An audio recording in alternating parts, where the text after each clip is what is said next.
शूर्पणखा और लक्ष्मण, जंगल से उठी युद्ध की चिंगारी। पंचवटी का जंगल उस दिन कुछ ज्यादा ही शांत था।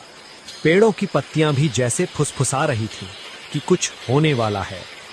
राम और लक्ष्मण कुटिया के बाहर बैठे थे और सीता भीतर पुष्प सजा रही थी। तभी झाड़ियों के पीछे से किसी की नजरें चमकीं। वो थी शूर्पणखा, लंका के राजा रावण की बहन। भयानक शरीर, टेढ़े नाखून, लेकिन आंखों में अजीब सी चाह। पहली बार उसने किसी पुरुष को देखा था जो डरता नहीं था। वो अपना रूप बदलकर एक सुंदर स्त्री बन गई और सीधे लक्ष्मण के सामने आई। वीर युवक, तुम्हारे जैसे पुरुष के साथ मैं जीवन बिताना चाहती हूं। लक्ष्मण मुस्कुराए, लेकिन वो मुस्कान शांति की नहीं, चेतावनी की थी। उन्होंने कहा, मैं तो सेवक हूं, मेरे स्वामी राम हैं। अगर पति चाहिए तो उनसे पूछो। शूर्पणखा की आंखों में लालच चमका।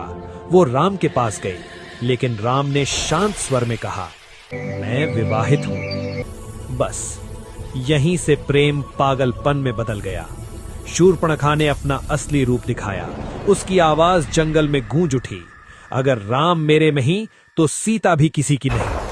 और अगले ही पल वो सीता पर झपट पड़ी। तभी हवा चीरी, लक्ष्मण की तलवार बिजली बनकर चली।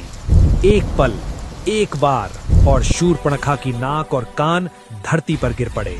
उसकी चीख से जंगल कांप उठा। रक्त बहता हुआ वो भागी, सीधे लंका की ओर। वहां जाकर उसने रावण को उकसाया, तेरी बहन का अपमान हुआ है। रावण की आंखों में आग जल उठी। उसी आग से जन्म लिया सीता हरण और फिर लंका का विनाश।